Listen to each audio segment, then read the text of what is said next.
Olá, hoje a gente mergulha eh, numa passagem bem conhecida, o capítulo 21 do Evangelho de João.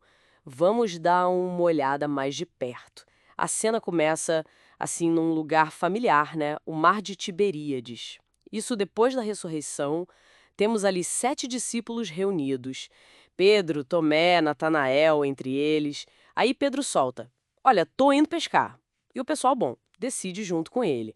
Passa uma noite inteira na água, sabe? Tentando, mas que nada. Nenhum peixe. Frustrante. E quando tá amanhecendo, eles veem alguém na praia. Era Jesus, claro, mas eles não reconhecem de primeira. Aí essa pessoa grita lá da margem: "Pessoal, pegaram alguma coisa aí para comer?" A resposta vem curta e grossa: "Não." Então, vem a instrução, né? Aquela que muda tudo. Joguem a rede do lado direito do barco que vocês vão achar.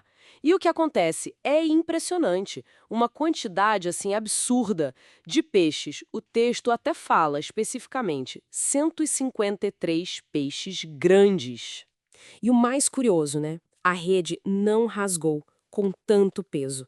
Ok, vamos desempacotar isso. Isso é muito simbólico, não acha? Com certeza. É fascinante aqui essa questão da pesca e do número 153. Isso, nossa, já gerou muita discussão. Uma linha de interpretação, talvez a mais clássica, é que esses 153 poderia, quem sabe, representar todas as nações conhecidas na época. Tipo, um símbolo da missão universal dos apóstolos, né? De levar a mensagem para todo mundo. Outros já vão para numerologia, geometria, enfim. E a rede que não se rompe? Também é forte. Pode ser um símbolo da unidade da igreja, da comunidade que, mesmo sob pressão, não se desfaz. São camadas e camadas de sentido, sabe?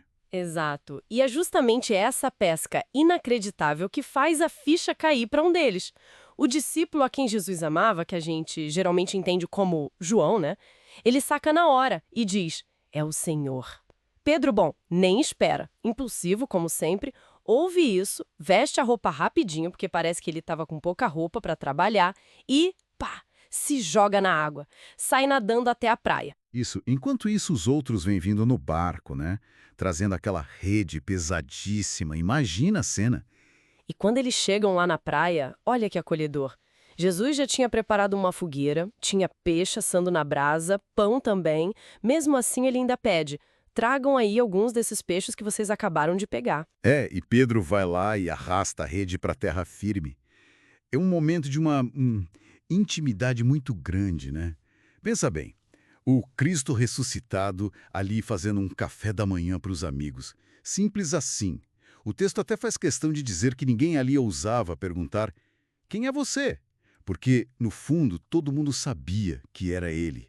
Era uma reverência, um reconhecimento profundo. Sim, um respeito enorme. E o evangelista ainda lembra que essa foi a terceira vez que Jesus apareceu assim para os discípulos reunidos, depois da ressurreição. Mostra essa combinação do divino com o humano de um jeito muito palpável. E aí, depois que eles comem, a conversa vai direto para Pedro. Aqui é onde fica realmente interessante. Jesus chama Simão Pedro e pergunta não uma, não duas, mas 3 vezes: "Simão, filho de João, você me ama?" Na primeira vez, ele até pergunta mais do que estes aqui. É intenso. Muito intenso. E essa repetição? Olha, é quase impossível não ligar isso com as 3 vezes que Pedro negou Jesus antes da crucificação, né? Se conectarmos isso ao quadro geral, não parece ser uma bronca, sabe?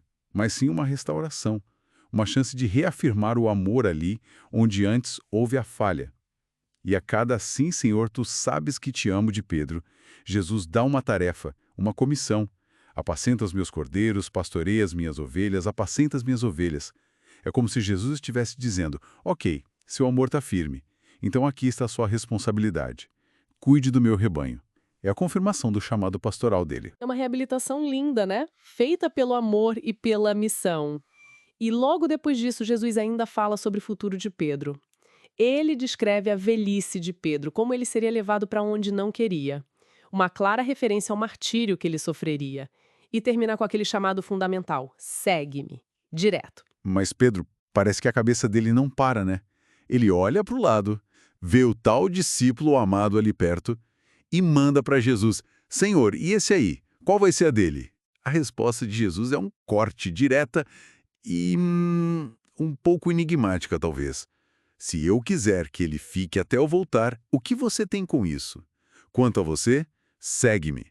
Isso levanta uma questão importante. Jesus basicamente diz: cuida da sua vida, do seu caminho, o caminho do outro é entre ele e eu.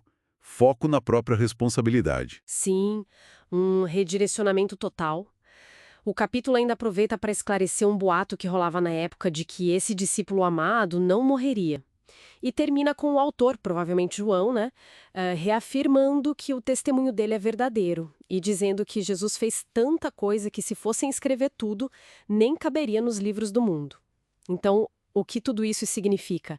É uma forma de dizer que o que a gente tem é só um gostinho, né? Exatamente.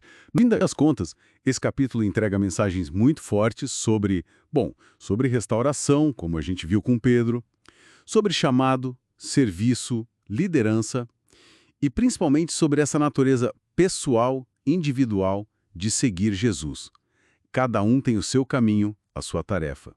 Não adianta ficar olhando para o lado. E isso deixa a gente com a provocação final, né? Pensando nessa resposta de Jesus para Pedro. O que você tem com isso? Quanto a você, segue-me.